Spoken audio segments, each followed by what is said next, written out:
In a world overflowing with distractions, we seek meaning. How do we transform ambition into something deeper, into true fulfillment? I'm Sam Pepin, CEO of Course Educa, and I've spent years helping businesses succeed by connecting their goals to something bigger. On the Meaningful podcast, we explore not just how to win in business, but how to grow as individuals. Through conversation with thought leaders, innovators, and everyday heroes, we uncover the stories that drive us towards something greater. Whether you're striving for success, seeking purpose, or just looking for the next steps in your journey, this podcast is your guide to navigating the intersection of ambition, growth, and meaning. So please join me and our incredible guests as we redefine what's possible in both business and life. Enjoy.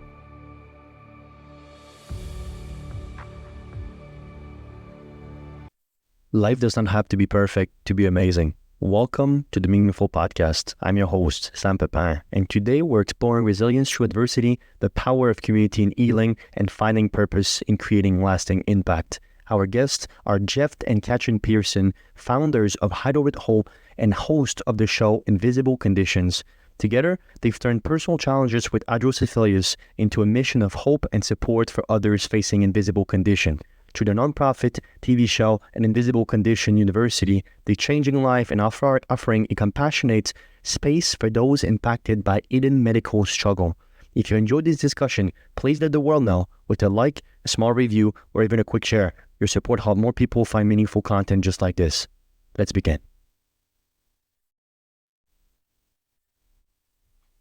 Mr. Jeff Pearson, Miss Catherine Pearson, welcome on the Meaningful Podcast. How are you guys doing? Groovy. Thank you, Excellent. Sam. Yeah. Doing great. All right. What's fantastic. I know you guys for a little bit now. We have both a professional and personal relationship. It's an absolute pleasure to have you both on this insightful conversations. And let's start us off with, tell us a little bit more about what you guys are doing with Invisible Conditions. So, Invisible Condition is our TV show that we launched in April of 2023. And April 4th of 2023. It's been a year and a half already. It's unbelievable. We started that, and it's been really cool. We broadcast on E360 TV, which is an international online cable network that is just amazing. And we're on the Achieve TV channel. And so every Tuesday and every Friday at 10 a.m. Mountain Time, you can see another amazing show. And the topic of Invisible Condition is we bring on guests that are living and yet thriving despite some sort of medical condition that is not visible from the outside. So, things like, common things like fibromyalgia or MS or schizophrenia or bipolar, ADHD, POTS, lupus, things like that you would never, you see somebody walking down the street, you'd never know they're dealing with that, but man, it can be tough, but it can also be awesome, right? And so they have this condition, but they're kicking butt instead, right? They're doing amazing things in spite of it, and maybe they started a podcast, or maybe they started speaking to crowds about their story, or maybe they wrote a book or created an organization to help people with their condition. Whatever it is, they didn't let their condition stop them, and they're doing amazing things in spite of it. And that is the topic of the show. And then also amazing companies and organizations from US and everywhere else around the world that are doing amazing things to help that population thrive. So in one way or another. So that's the general gist of the TV show. So. Absolutely. And we'll get into why that's so meaningful for you as well, Jeff. Catherine, when you think of the show Invisible Condition and what it means, tell me a little bit more about your implication and perhaps your vision of it. Yeah, I think there is an amazing opportunity, first of all, to share people's stories, like Jeff said, to be able to share what people are doing in spite of the physical challenges or mental challenges. But I think it's also an opportunity to bring a greater vision. One of the greater visions that I have is to see traditional medical communities join together with alternative medical methodologies and to really see those two, big big forces, I'll say, working together. And part of the reason that we're so passionate about that is because Jeff has gone through surgeries.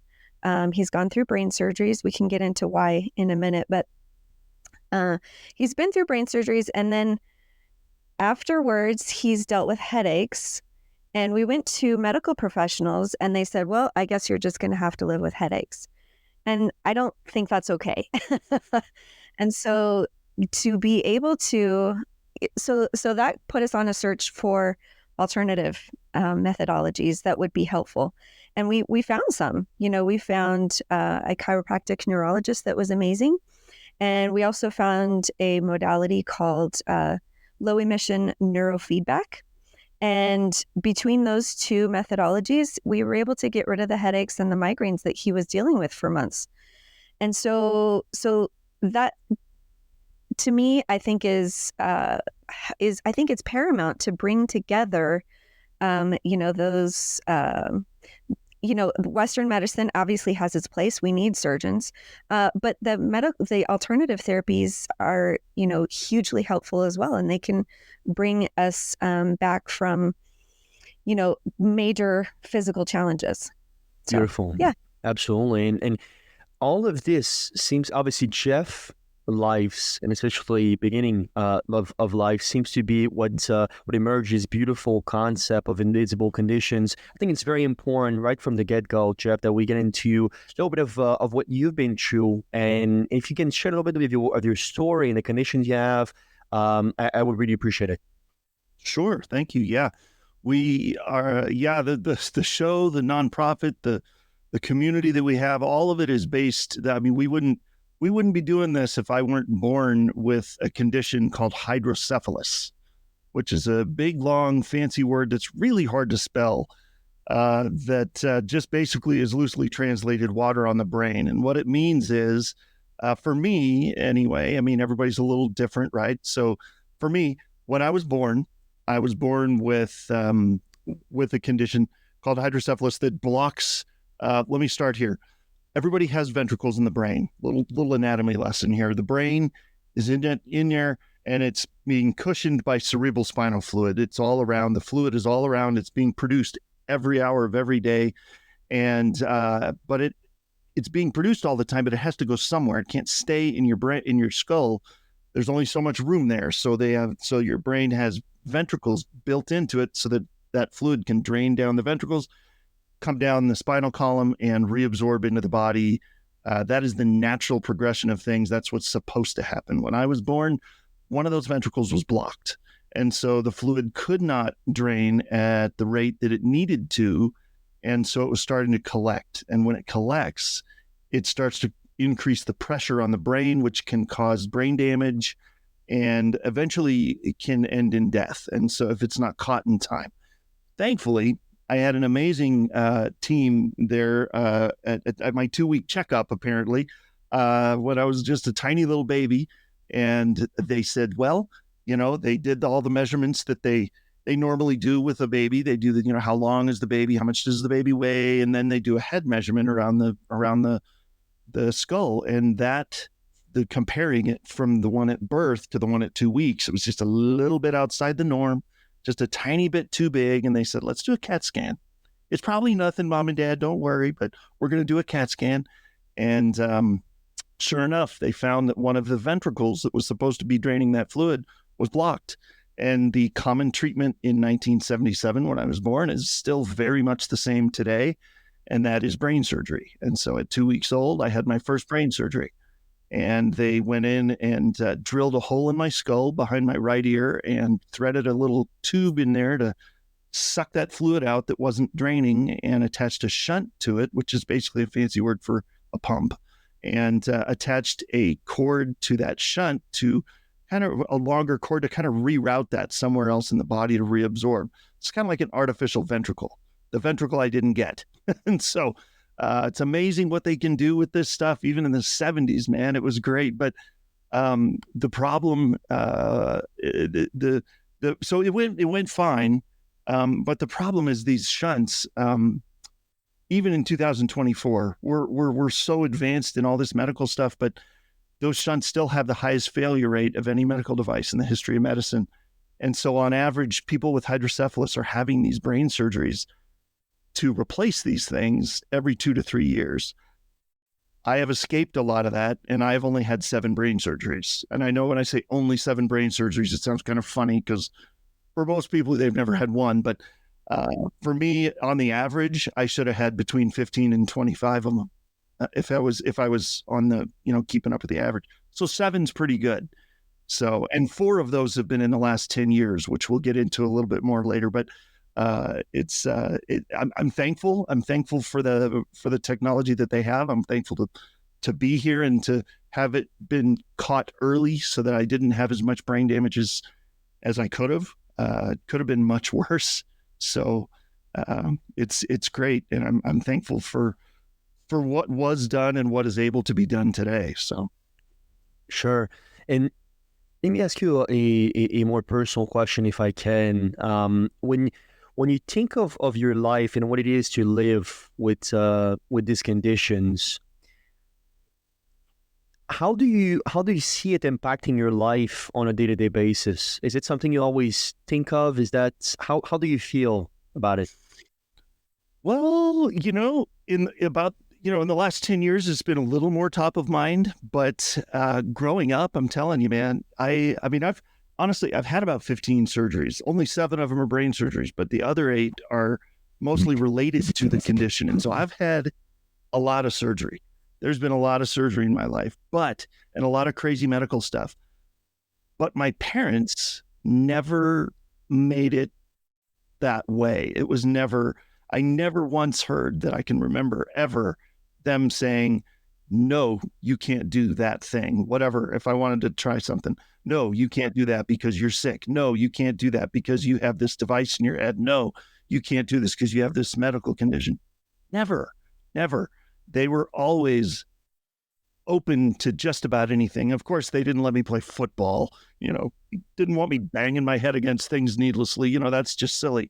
But with a mechanical device in there. But they were very good at saying, you know what, maybe not football, maybe band. Maybe we do band in school instead. Or, maybe we don't want to do soccer. No, let's not do soccer. Let's do choir, or something. So they were very sneaky about how they kind of redirected me. So it was really cool, but I never had the feeling that I was not normal. I was never treated differently. I don't even know if my teachers knew. I'm sure they probably did because my mom would probably tell them, but I was never treated differently because everything went really well. Surgeries turned out really well, and everything was very normal as a kid until I was about 36, and then stuff got to be a little crazy. But growing up was amazing. So yeah, very interesting. And Catherine, you both obviously live in a world as close to this invisible condition world as anybody else, obviously.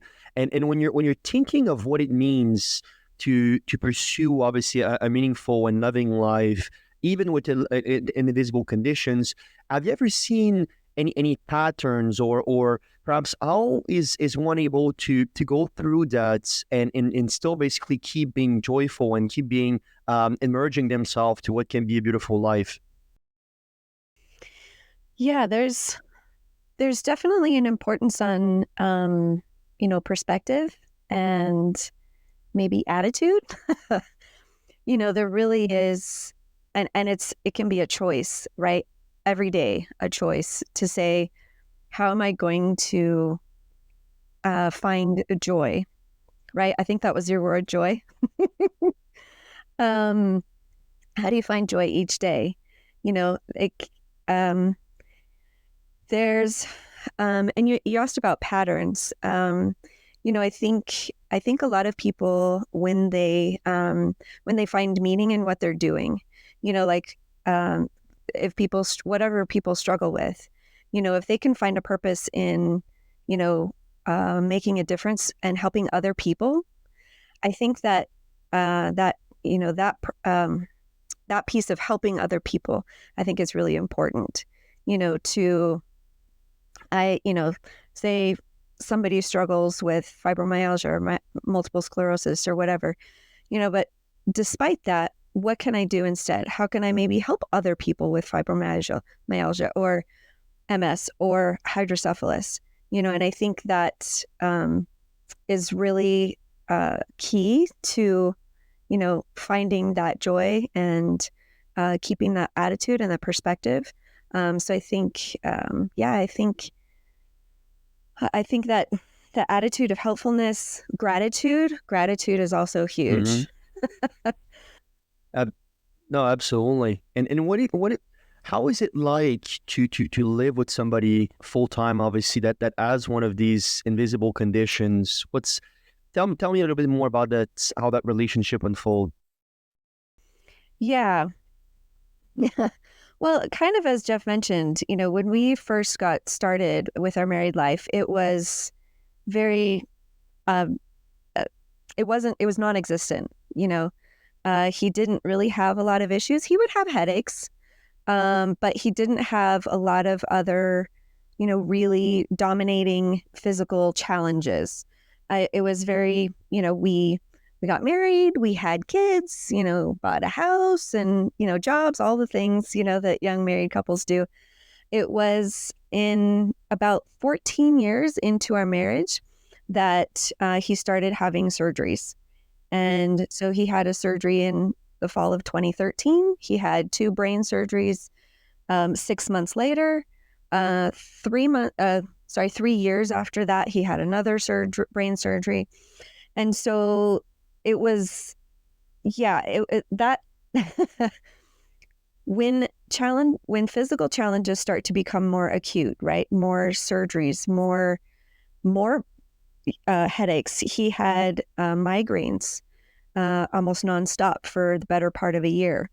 That's when things really get challenging, right? And they test your commitment. They tested my commitment. It's like, am I, what do I do in this space? Do I, I think there are some people who say, do I stay or do I leave? I never asked myself that question.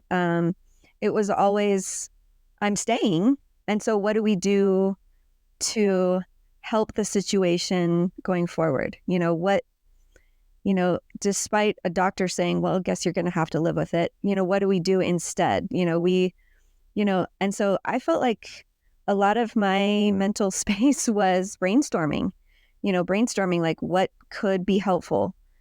Could nutrition make a difference? Could, maybe better sleep or hydration or chiropractic or acupuncture or, all of these different things, that's where I focused my energy was, what sort of things would help the situation.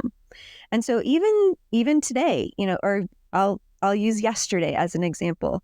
Jeff and I went to an appointment with somebody first thing in the morning, and it was a challenging appointment. There was a lot of discussion, a lot of questions, a lot of answers, a lot of, just kind of taxing on the brain. And so when we got back home, I knew that Jeff was going to be needing some rest.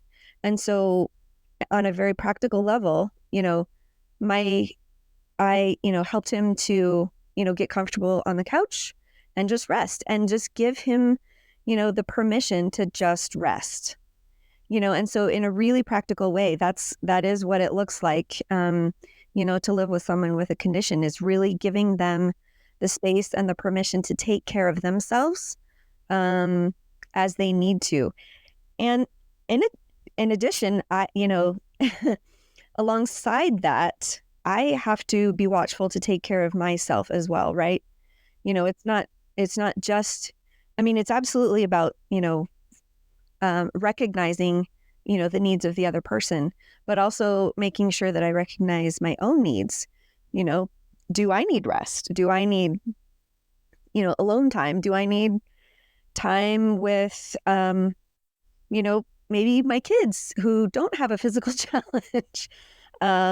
There's times where, interacting with people without medical challenges sometimes is what I need. And so there's, finding, first of all, recognizing, what I need and what Jeff needs.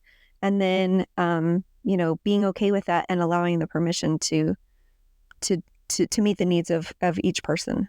Absolutely. And so basically 10 years ago, obviously these problems that you guys, that Jeff was facing was a little bit more recurrent, a little bit more, let's say problematic, obviously, in his day-to-day life.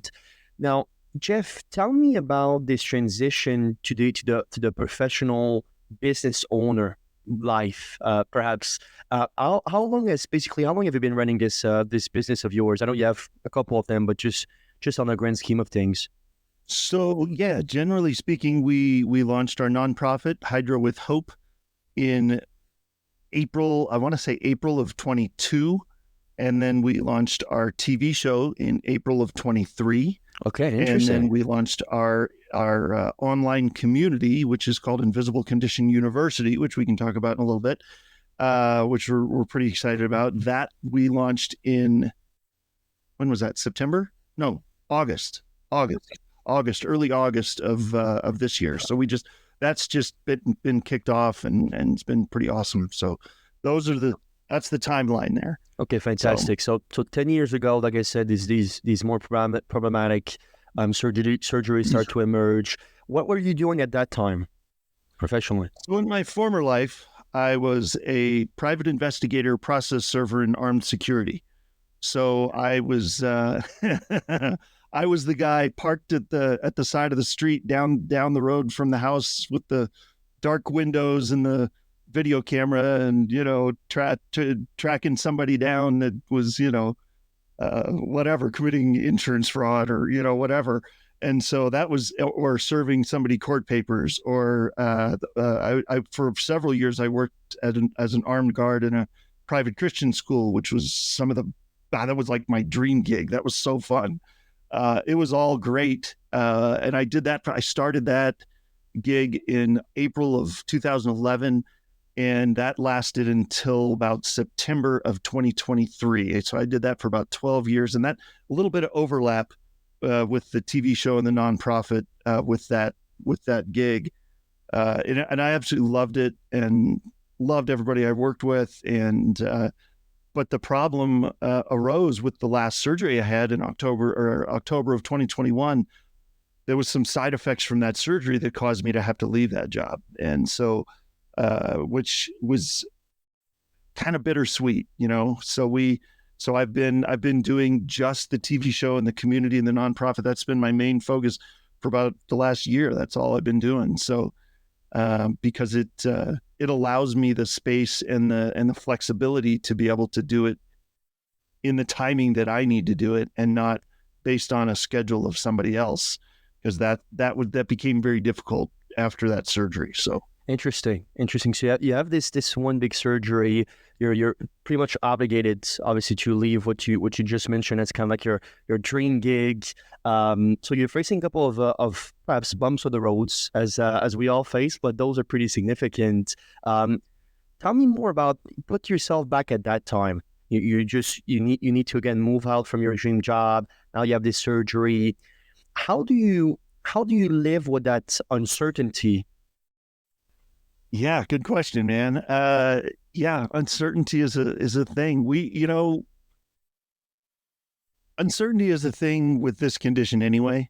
I mean, really, our if we had a family crest, it would probably say something along the lines of launch and adjust on there. It's like, it's you got to be flexible, man. You got to be up for just about anything, because you never know from one day to the next what it's going to be like. And so, for the last few months, I've felt for the most part, I have felt fantastic. I've felt better in the last few months than I've been in a long time, but that doesn't mean that I don't have days. And so that's probably the biggest thing is being flexible and being able to kind of roll with it when things maybe don't go 100% the way you want it to. So.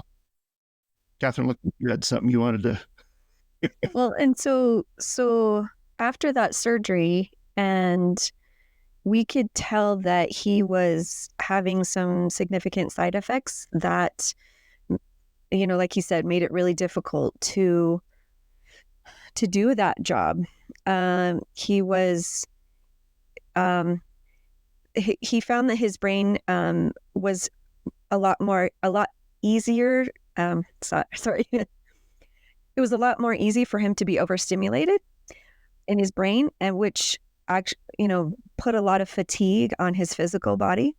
And so when he used to work, 8, 10, 12 hours, a day at the school, with all the kids running around making noise and all the, commotion that happens at a school, he found that was just so taxing on his brain. And so the way it worked was, we cut him back like part-time. So he worked some part-time hours, and it still was, he would work and then he would come home and he would crash, and he would be, on the couch, and he would have to nap for a couple hours. And then, and it just, unfortunately, it kept getting worse and worse. At that time, we were not finding, so far, we had not found, solutions that would help him to manage that and to feel better enough to work at the school. And so it was a challenging thought process, to really go through, like, okay, this is a really, big struggle for you. It's a challenge. And so what do we do? How do we navigate this? And we thought long and hard about it, and we prayed long and hard about it for, I want to say, at least several months, maybe even a better part of 6 months, just really struggling with what do we do. And it finally got to the point that we were like, this is just really not working. So we're going to have to shift from, and like Jeff said, we had started some of the, like the TV show, we had started some of those things on the side. And so it was like, well, I really think what we need to do is, unfortunately, resign from the job and really focus full time, as full time as he can on the TV show. So it was tricky, but that was the decision ultimately that we came to. And part of the reason we did, I mean, we're kind of dancing around what was going on, but it's what actually happened in that last surgery, and what, the side effects. We keep talking about side effects from the surgery, and when you go poking around in the brain, it doesn't like that. Okay. The brain is very delicate and it's very temperamental. And so it does not like to be messed with. And so every time you go in there, first of all, it's almost like you're causing yourself a whole nother traumatic brain injury all over again, because you're going in there messing with the brain, and it doesn't like that. And so in 2014, as Catherine mentioned, I had to have 2 back-to-back brain surgeries to treat a bacterial infection that they found in the fluid that surrounds the brain. And so after that, we had nonstop. I literally had nonstop migraines for over a year, 24/7 migraines, if you can imagine. And then the one in 2018 was not too bad. I don't think we had any crazy side effects from that one. That was actually my first and only planned revision ever. That's the only time I've ever been able to plan one. It was great.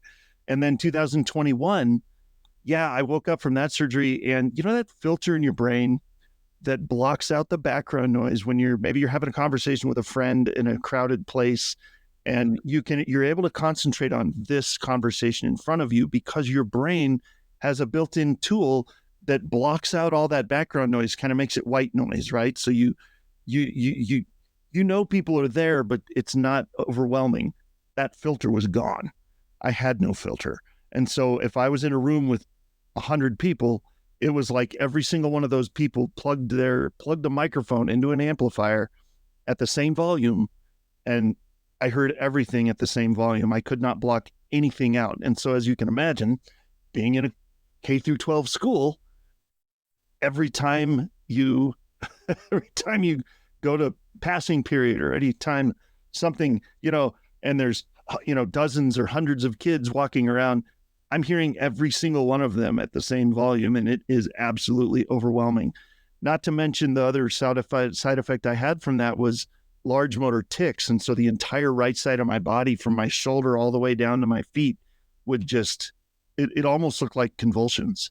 It was, and it would, they would, I mean, nobody can see it, but my whole right side of my body was just shaking, and it was uncontrollable. And muscle twitching. Yeah. Muscle twitching. Yeah. Some would call it tics, like muscle tics.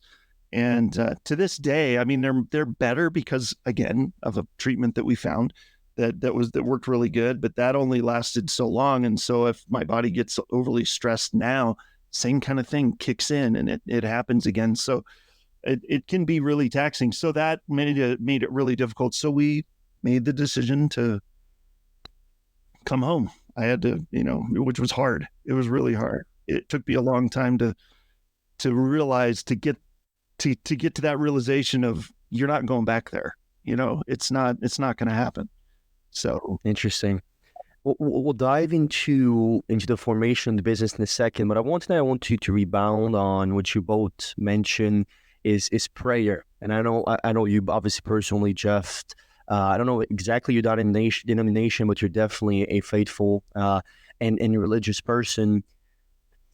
How does that help to deal with all these challenges? What's the meaning in that, perhaps within yourself and how you operate within the world? Yeah. So first and foremost, I'm just going to say this first. We are Jesus followers. We're Christians. We believe the Bible. He died and rose again and is alive and well today and guiding us every day. So we are Jesus followers. We're Christians. And that, of course, we know that first of all, there's no such thing as an accident. Everything is with a purpose, right? Jesus didn't create me and go, oh crap, I didn't see that coming. Oh man, nothing catches God by surprise. And so he knew this was coming, and he knew that he had a purpose in this. And so it's kind of comforting, honestly, to say, okay, well, and when I close my eyes to go under for another surgery, it's like, okay, well, please, God, let this go well, and let me wake up with the same faculties that I had when I went to sleep, and let me wake up as normal and relatively normal, I guess, as humanly possible. And he's been faithful, over the last 47 years to grant me that. And I've been able to live a amazing life over the last several decades. And so, yeah, that is, our faith is, yes, a huge thing. And it's kind of like how this will come around, but when you talk to kids about boundaries, right? It's like, you've got the boundaries, you've got to set the boundaries, they can do anything they want within those boundaries. Right. And that's kind of like this, it's like, we know that we have freedom in Christ. And so we're like, okay, let's roll with it. Let's do what we can while we're still here. And we just know that we've got that presence around us. It's really cool. So beautiful. Catherine, so basically that surgery happens, obviously leading with the obligation, or perhaps the consentment between you both to lead that job. Now, who had the idea to actually bridge that opportunity and making a business emerge out of that? How does that unfold? Was it your idea, both of your idea? Tell me more about the formation of all of this. Yeah, so we were actually, Jeff and I were at a follow-up appointment for one of his brain surgeries. We were sitting in one of those little waiting rooms, waiting for the doctor to come in. And there was, there's, of course, multiple offices all next to each other. And we could hear in a room next to us that there was a very distraught conversation happening. We couldn't hear the words, but you could hear upset tones. Maybe I can't remember if there was crying necessarily, but there was definitely an upset tone in the room next to us. And the way, Jeff actually talks about it is that, he says, I just wanted to, run into that room, and tell him that it was going to be okay. Because he was imagining, maybe that's a family that, just heard that their child has to have brain surgery for the first time or for another time again, and maybe that was what was causing the upset tone. But, obviously HIPAA doesn't like it when you invade other people's privacy and medical space. So he didn't, Jeff, he didn't run next door, but that's really what kind of kicked us off on thinking about, what can we do to help this community that is struggling with, facing brain surgeries and facing, those big medical challenges that are scary and, daunting. And so that is really where, we started to think, what can we do? What can we do? What can we do? And, we, kind of brainstormed some ideas. We could, maybe set up something in a physical space, or we could, personally go and visit people. But that wasn't, I don't know, it didn't quite meet what we were wanting to do. So we also thought about what we finally came to, of course, was online, because you can, that's one of the silver linings of social media and, everything that's online is you can reach so many people all around the world. And, and so that's what that's where we started Hydro with Hope was to meet that need of people, challenged with brain surgery and facing, all that's scary about that, and, helping them to really process what's going on, and also a place to vent about what doctors say, because doctors can give you some scary information and it doesn't have to be that scary. I'm thinking of one in particular, one gal that actually is around the world from us. She's over in the Middle East, but she had a baby that was born premature and was told that he had hydrocephalus. And, again, the doctors kind of told her some pretty scary stuff, about his prognosis, the baby's prognosis, and, what would need to happen. And so she reached out on social media, like I said, that silver lining of social media. So she found Jeff through some of the hydrocephalus groups that are out there, saw that he was commenting and, saying a lot of cool things that she really related to. And so she reached out and said, hey, and explained, my baby was born premature. He's got hydrocephalus, and this is what the doctors are saying. Can you help me with this? And so Jeff was really able to, in a very practical way, meet those, that emotional challenge, and say, it's really going to be okay. I've lived with hydrocephalus for 47 years. I have a very, wonderful, productive life, and he was able to really calm her, calm those, that fear and those insecurities and the anxieties and the worry. He was able to really speak into that and say, it's going to be okay. It's really going to be okay. The doctors have to maybe say some scary stuff, but it's going to be okay. And if you look on our amazing website that Sam put together for us, thank you, Sam.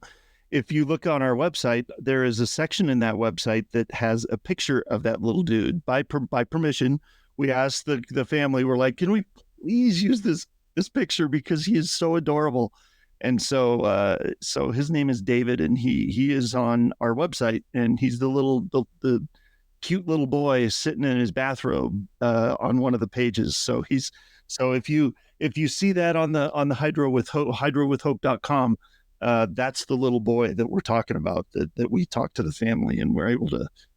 So it's pretty awesome. We were so excited to.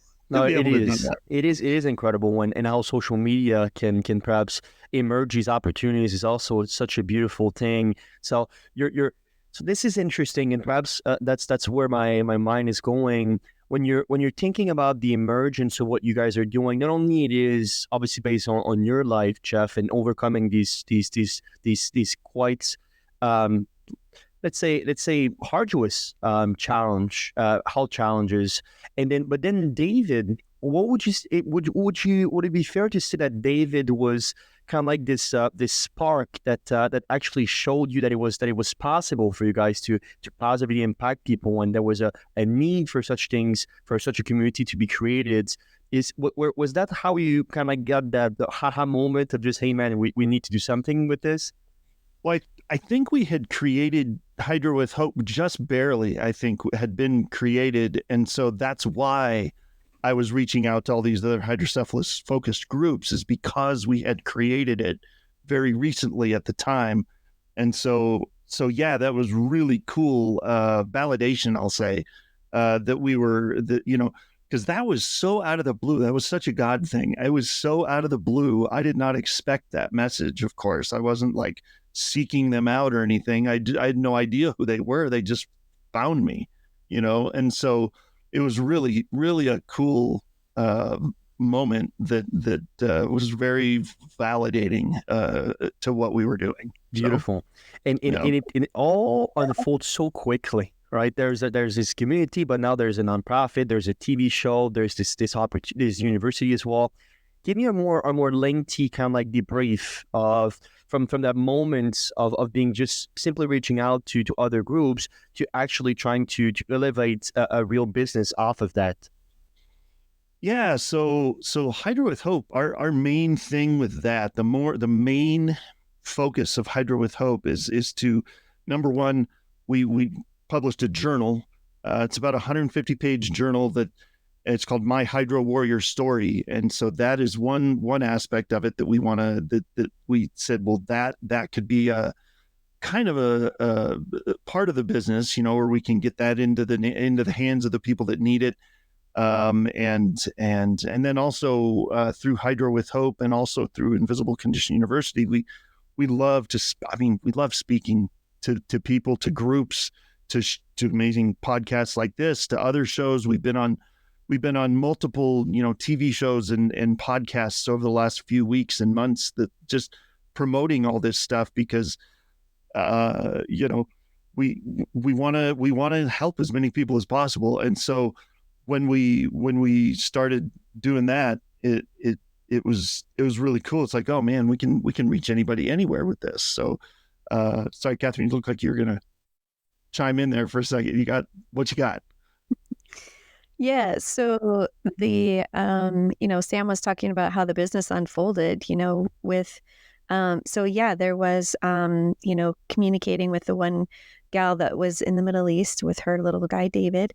And then, we were approached actually by another within a business networking group that we have, that we're a part of, to do the TV show.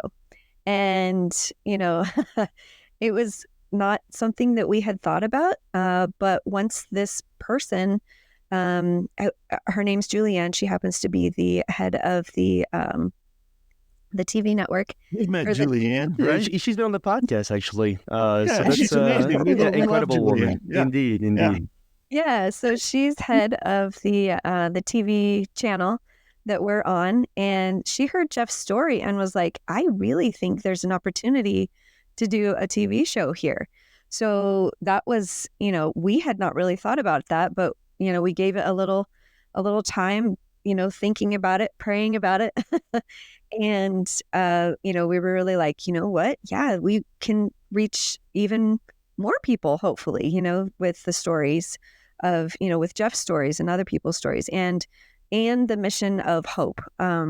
We've mentioned, that the name of our nonprofit is Hydro with Hope. And because that's really one of our cornerstones is providing that hope. When David and his mom were challenged with bad news from the doctors, that's what we gave them, was hope.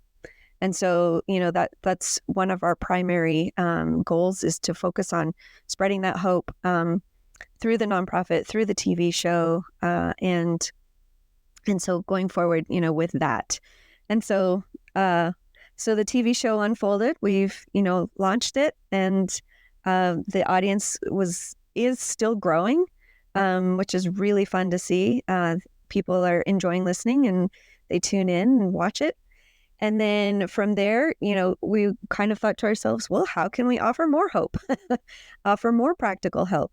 And that's where the Invisible Condition University came in, which is our online community, where we call it Invisible Condition University because that's based on the TV show, but it could be anyone with any type of condition, can come and bring their challenges. If they're seeking that hope, if they've gotten bad news, we, come join us, and we want to offer that hope and encouragement and support and in a practical way. Sure. So, absolutely. Yeah. So there's now there's a nonprofit, there's a TV show, now there's this obviously this university as well. When you're thinking of hope, and obviously it's a central point of what you guys are doing, and such a beautiful thing. Obviously, there's no such thing as too much hope. That hopefully the world can be more hopeful as a whole as well. But let's dive deeper a little bit about this university. I think it's very central to what you guys are getting into. Jeff, when you're thinking of the objective of the university and perhaps the value people are getting from the university, can you tell me more about that? How that perhaps come into reality? Sure. So yeah, I mean the practicality of it is, we have we have amassed such a list of resources in the last 10 years or so with our, school of hard knocks, going through, 4 brain surgeries and 2 other surgeries during that time, that, and we tried this, tried that, oh, well, how about this? Well, that didn't work. Well, how about, oh, that made it worse. Oh, crap. Okay, well, let's try this. And so we have tried so many things, and we know that a lot of them can overlap to a lot of other conditions. And so we want, and not to mention all the amazing, we've been on the air a year and a half with our TV show twice a week. That's a lot of guests. That's a lot of interviews, a lot of pre-conversations that I've had with people over the last couple of years. We have so many things to offer, so many resources, and so many directions to point people for possible solutions that we wanted to share. And so that is the main purpose of Invisible Condition University, is to have people come on and, okay, you come on. I don't care what the condition is. I don't bring your caregiver, bring, your mom, your dad, your sister, whoever's helping you, bring everybody on there and let's brainstorm, let's brainstorm with other people that are in the community, because we've got a ton of resources, but that doesn't mean I have all the answers. There's, other people out there that have experienced other things might have a suggestion I've never heard of that could help. So that's the power of the community. And that's why it's so exciting. And that's, I swear, I wish we would have had that 10 years ago, with all the crap we had to wade through and hear all that crazy stuff from the neurosurgeon. Like, geez, I guess you're just going to have to live with headaches. No. I can't function like that. We can't do that. So that's the power of the community. And that's why we're so excited to get it out there. And that's why we kept the costs so low. I mean, if you go to myfreegiftfromjeff.com, it'll get you can go there and there's a ton of information on the page. You can read anything about what you'll get with with the community. I just about to knock my computer off the thing. And so there's so much that we offer there. And one of the things, I mean, first of all, we do 2 live calls every month. It's the first and third Tuesday at 3 p.m. Mountain Time. So, and if you're in a time zone that doesn't work, you're somewhere in the world that's maybe that's 2 a.m. for you, it's okay. We record the calls, so you can always come back and look at the archive of calls and listen and watch the videos. We're developing still a huge library of alternative resources and methods that you can go and get help that you need. If you don't like what the doctor said, the doctors don't know everything. they have a ton of knowledge, but they don't know everything. So sometimes, in fact, this last this last surgery in October 2021, I had those side effects, and we ended up having. I actually was treated by somebody in Oregon with pressure point therapy on my vagus nerve, which is the largest nerve in the body, and it starts at the brainstem and just branches into everywhere. And so this amazing woman at a practice in Bend, Oregon, did pressure point therapy in the form of digging her elbow into the nerve all the way up and down my body. And it was amazing. It took about 3 days, and she beat the heck out of me, but it worked. And so those tics kind of went away for a while. And I went to and so the first time the doctors saw me after the surgery, it was rough. I looked like it was terrible. I was shaking, and I was miserable. And then this last time I saw him a few months ago, he said, "What happened?" And I told him what happened. He said, "Oh yeah, I could see how that could work." It's like, come on, man. Why didn't you tell me about this 2 months ago? So this is, it's not that they don't know about it. It's that sometimes they can't tell you, but I can tell you, we can share this stuff. So if we have alternative methods, we're going to share it with you. Also, and this is for you and your caregiver. So like Catherine has been an amazing caregiver. Everybody that is living with some sort of condition has some sort of caregiver. Everybody come on the call. If you need referrals, handling, financial issues, we can help you, connect you with people there. And really, honestly, it's just a safe place. A lot of people don't want to talk about their medical conditions because they don't feel like they're going to be taken seriously, or worse yet, they feel like they're the only one going through it, and you're not. It's a tough world. So when you can find a safe place, that's priceless. That's definitely priceless. And it's so inspiring how you overcome all these things. You were able to be able to actually fuel you through to that purpose, to that vision, that love perhaps for yourself and the world. And I am very much wondering, and we'll let you both speak on this back to back if possible. But if you can immerse yourself to 5, 10, whatever amount of years you're thinking ahead, what would you say is the end vision for what you guys are doing, either with Hope or the Invisible Conditions in university? What's the end vision? What would be basically a great legacy that you say, you know what, we now arrived. We're now to a point where we've done it.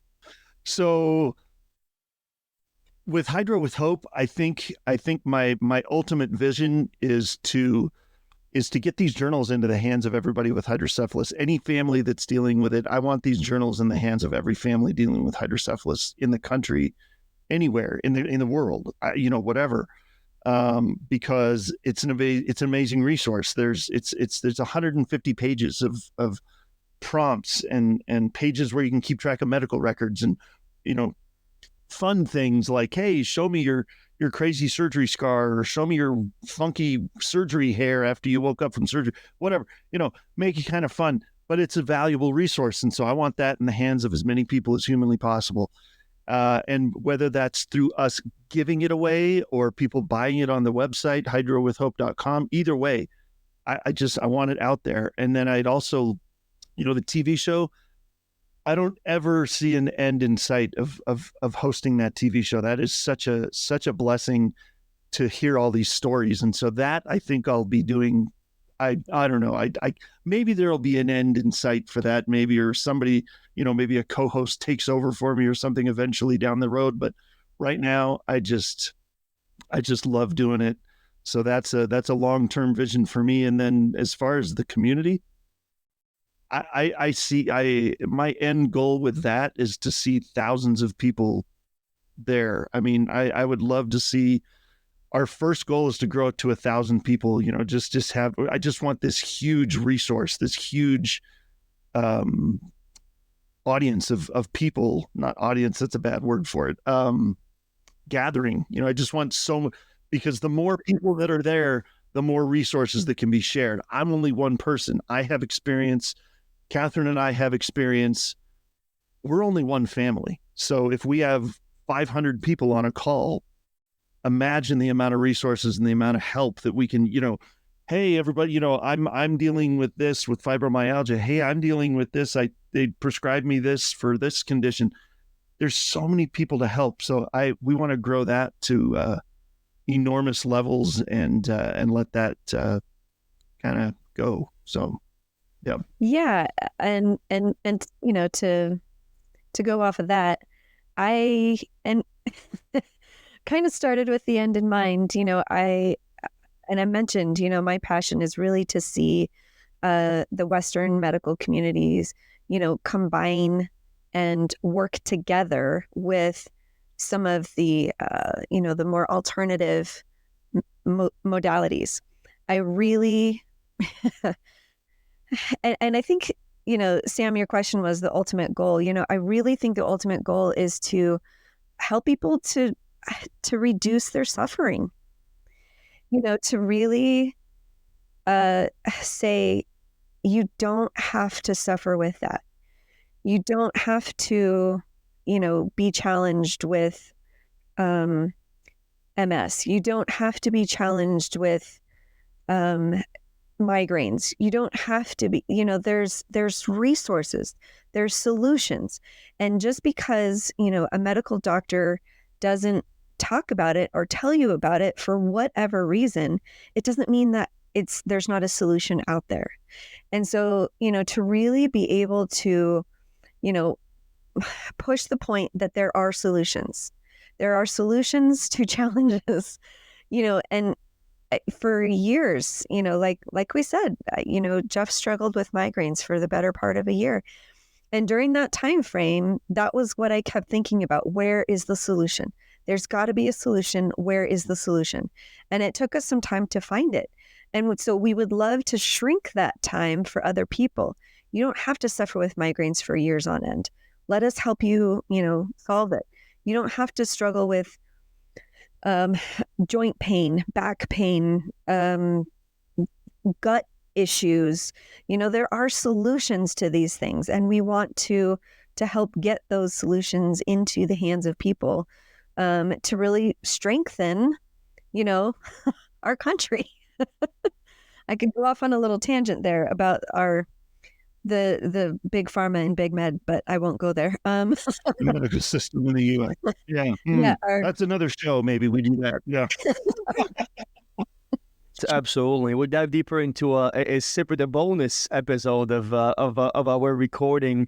But do you think that's also a big portion of it? The kind of like the alternative health type of mentality, and this understanding that perhaps ordinary people, non-doctors, let's say, can also have solutions, and one not only that are plausible, but also meaningful and effective. Is that something always on the back of your mind also? Yeah, absolutely. There's very real I know we use the word alternative. Some people might say, oh, well, alternative stuff is just kind of airy-fairy. It's not really effective. It's not really going to do anything, but I will tell you, it does. The empirical evidence is there. Yeah. Yeah. Beautiful. Absolutely. Well, Yeah. no, Yeah. well, let me tell you something. It's an absolute pleasure to be able to platform people with such a mission, such a beautiful offering for the world, and it's going to be a recurring theme on the Meaningful Podcast to feature nonprofits and people in which want to elevate the world, without a distinguishable, basically monetary aspect behind it. Not that it make the mission not less beautiful, but it's still quite beautiful to be able to see people embracing this lifelong journey of helping the world. So thank you so much for your time and being part of this opportunity of sharing this story with me and with our audience. Just to finish us off, I'd love if you can go back to back once again and just share some of your last thoughts for our audience. Just closing statement, please. Yeah, I think one of my last thoughts is really to hold on to hope. There is hope. There, like I was just saying, there are solutions to almost every challenge. I won't say every challenge, because I don't know them all, maybe, but there are solutions to almost every challenge, and there And so maintain hope, hold on to hope. And then also, speak up. Speak up for yourself, advocate for yourself, ask questions. If you have a challenge that you think there's a solution, go looking for it. And we would love to help, be one of those solutions to your challenge. We'd love to help. So reach out. Yep. And, I think the thing that I'll leave everybody with is, first of all, we love getting the word out about this stuff. And so if there is anybody out there that that wants, that needs, I just spoke at a conference in Nebraska not that long ago. I've spoken on different platforms, different conferences. We love telling the story. We love bringing hope. So if there's anybody that wants a story of hope that would help their cause, we would love to talk about that. We would love to talk to anybody that would want to be a guest or a sponsor of our show. If anybody aligns with this mission and wants to further their message and get their message out to our viewers, I would love to talk to you about that. Love to talk to anybody that would like to be a guest. I'd love hearing those stories. And the last thing is, so you can, if you want to reach out, I'm at Invisible Condition at e360tv.com. If you want to reach out and ask any of those questions or have any, anything like that. And then the last thing is, life does not have to be perfect to be amazing.